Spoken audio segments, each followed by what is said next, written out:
warahmatullahi wabarakatuh. Selamat pagi anak-anak. Selamat bertemu dengan pelajaran prakarya. Biarpun di rumah kita semangat untuk belajar ya. Kelas 9 hari ini tentang pengolahan bahan pangan hasil peternakan dan perikanan. Kemarin kamu mempelajari tentang jenis dan manfaat macam-macam ikan, macam-macam peternakan dan perikanan. Nah, sekarang kita belajar tentang metode dan tahapan pengolahan hasil peternakan dan perikanan. Tolong perhatikan, kamu sudah membawa atau sudah meminjam di perpus tentang buku prakarya semester 1 jilid 1. Tolong kamu buka. Selamat melihat video pembelajaran hari ini. Selamat berjumpa ya. Tolong amati anak-anak, siapkan. Assalamualaikum warahmatullahi wabarakatuh. Selamat pagi anak-anak.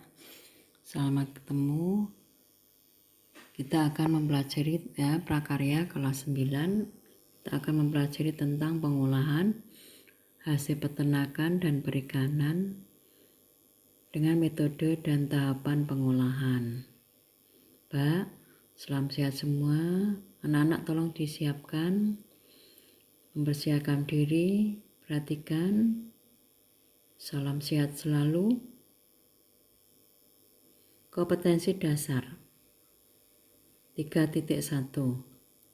Memahami pengetahuan tentang prinsip perancangan, membuat, menyajikan dan pengemasan hasil peternakan, contohnya daging, telur, susu, perikanan, ikan, udang, cumi, rumput laut, menjadi makanan yang ada di wilayah setempat.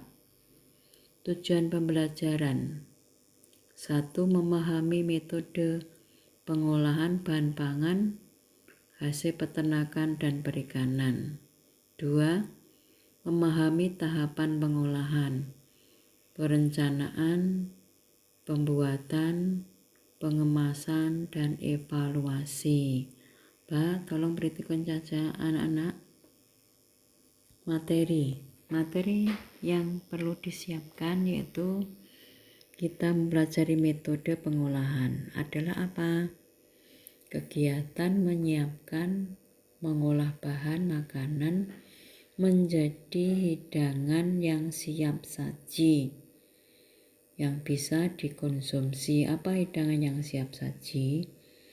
Hidangan yang siap saji adalah hidangan yang langsung bisa dimakan, siap dihidangkan dan bisa dikonsumsi dengan cara memanaskan bahan pangan agar bahan pangan aman untuk dikonsumsi.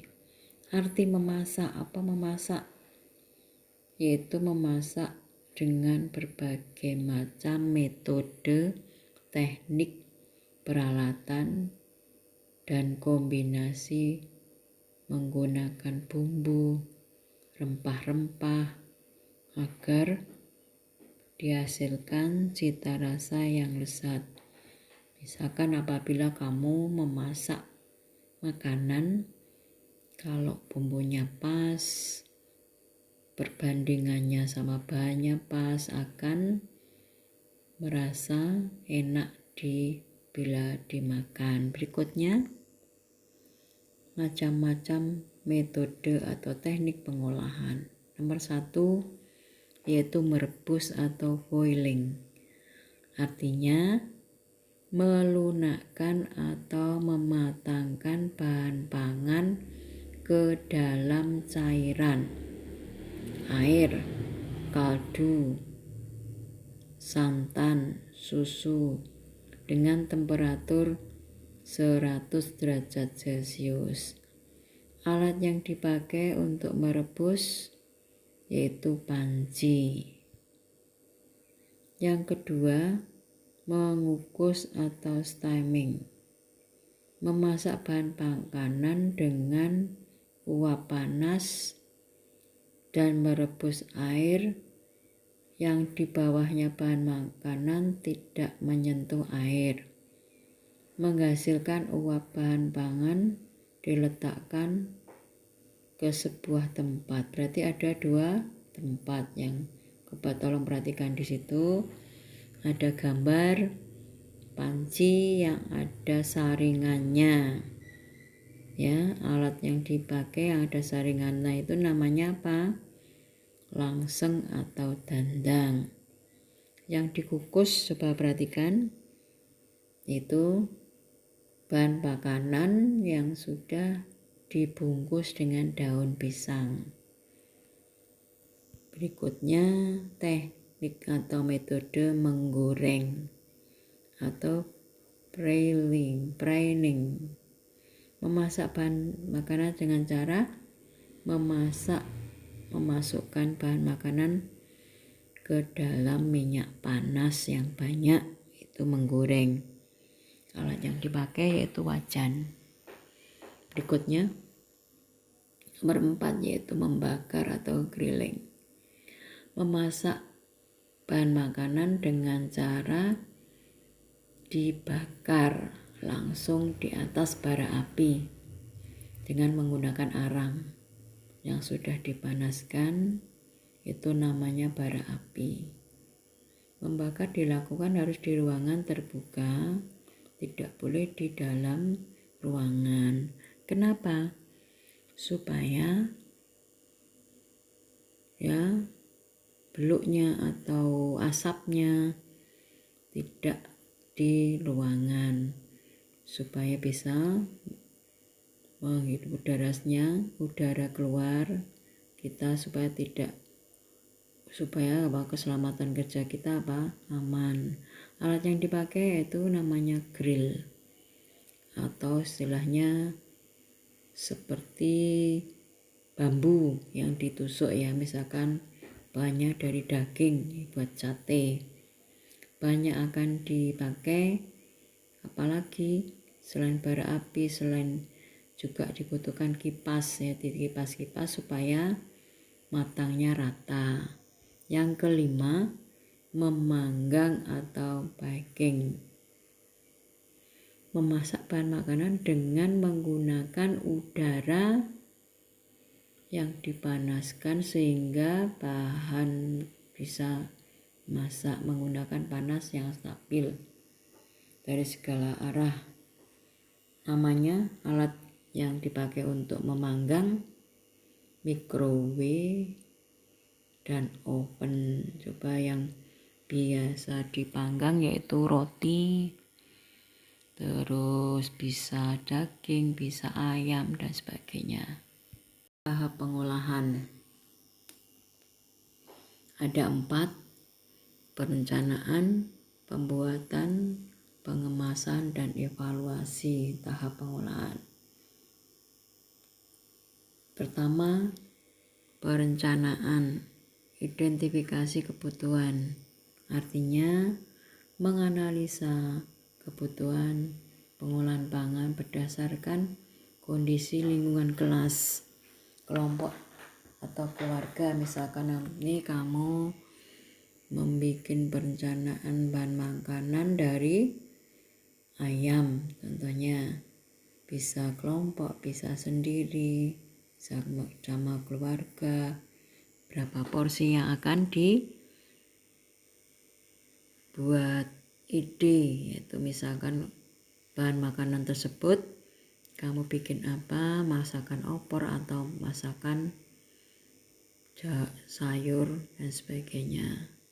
Yang kedua, pembuatan mengalami persiapan perencanaan, misalkan pembelian bahan disesuaikan dengan kebutuhan, misalkan akan kamu buat berapa porsi makanan tersebut, apabila dimakan oleh siapa saja, misalkan 5 orang dan sebagainya, butuh berapa kilo daging misalkan. Berikutnya alat dan teknik pengolahan, mulai dari mengupas bahannya, mencucinya dan sebagainya dipersiapkan. Terus proses langkah-langkah pembuatannya mulai dari awal sampai akhir dan membutuhkan keselamatan kerja. Misalkan pada waktu kamu memasak, prosesnya harus hati-hati, jangan sampai tangannya keiris ya dengan pisau. Terus menggunakan celemek ya, menggunakan jampel supaya tidak panas apabila kamu mengangkat makanan yang panas. Berikutnya pengemasan. Apa pengemasan? Yaitu memberikan wadah, menaruh bahan makanan yang sudah matang. Itu namanya menyajikan, menggunakan estetika. Ada tata caranya. Kalau makanan yang berkuah itu harus ditaruh di panci atau ditaruh, kalau sudah matang ditaruh di mana, mangkok. Kalau yang tidak berkuah misalkan lauk pauk harus ditaruh di wadah yang sesuai, di piring ya. Terus wadah kemasan atau mengemas apabila bahan makanan tersebut sudah matang, bisa dikemas atau dijual menggunakan bahan yang dari plastik atau dari kardus atau dari daun pisang. Tujuannya untuk apa?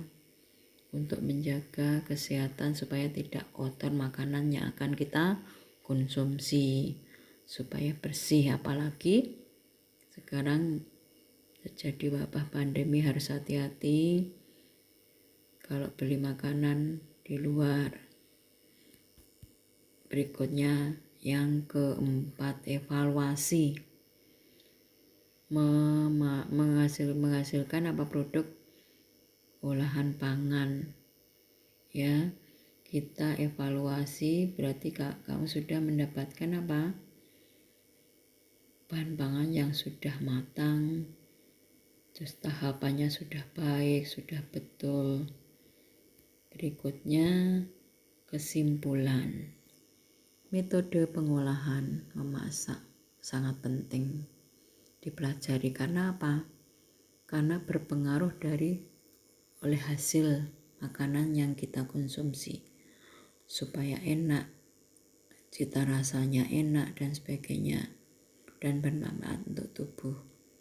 Apabila metodenya sudah bagus, sudah tepat, dan tidak misalkan kamu membakar makanan ya, membakar tadi terus tidak misalkan gosong dan sebagainya, akan berpengaruh ya dengan tubuh kita. Maka apa? Kurang enak dimakan. Apabila pada waktu metode atau teknik pembuatannya baik, sudah tepat, akan menghasilkan cita rasa yang enak apabila kita konsumsi. Berikutnya tugas. Tolong siapkan tugas ini, kamu tulis ini nanti ya. Ini saya bacakan, ada 5 tugas yang saya berikan.